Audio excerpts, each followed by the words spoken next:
Hi everyone. So I'm back and I'm back with a book that I finished reading a couple of weeks ago called Brotherless Night by V.Ganeshananthan.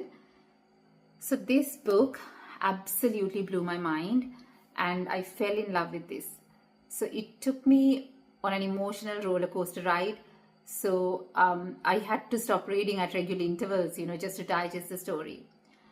I think it's because this story is so close to my heart, It's set in Sri Lanka, mostly in Jaffna, Sri Lanka, and some parts in Colombo. And I think this book tells the story that Sri Lanka is yet to hear, because the backdrop of the story is the war, civil unrest and the war in Sri Lanka.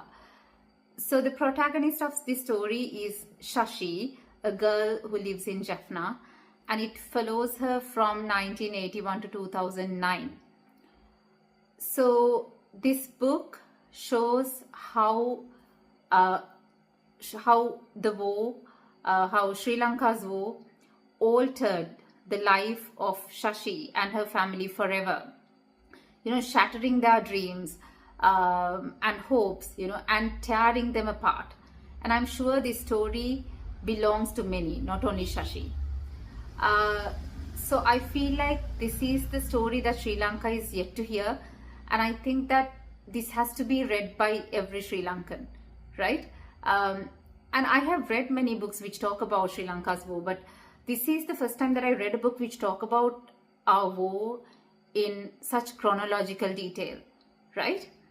And as the title says, it's Brotherless Night, so of course it has something to do with her brothers. The story shows how Sashi loves her brothers. So her family is a tight-knit family, right? And she adores her brothers. She reveres her elder brother, and she dotes on her younger brother, right? And she admires her middle brothers, And she describes them as Jaffna men with white smiles and dark piercing eyes, right? I think those words tell us how much she loves them. But it's so sad, it's heartbreaking to see how much she loses her brothers, in one way or the other, because they get consumed by this conflict. And I think this is the story of many sisters and maybe many mothers and fathers who lost their sons to the conflict. And then later, I think daughters also maybe in a different way. And I think another beautiful thing about this book is that, it also has an underlying love story, right? So Sashi falls in love with one of her brother's friends who is called K throughout the book. We don't necessarily hear his full name. So he obviously reciprocates the same feelings about Sashi, but he decides to become a militant, But he continuously keep in touch with Sashi, and at one point he tells her, how he would have spent the other life with her. Unfortunately, because of war, they never get a chance to do that.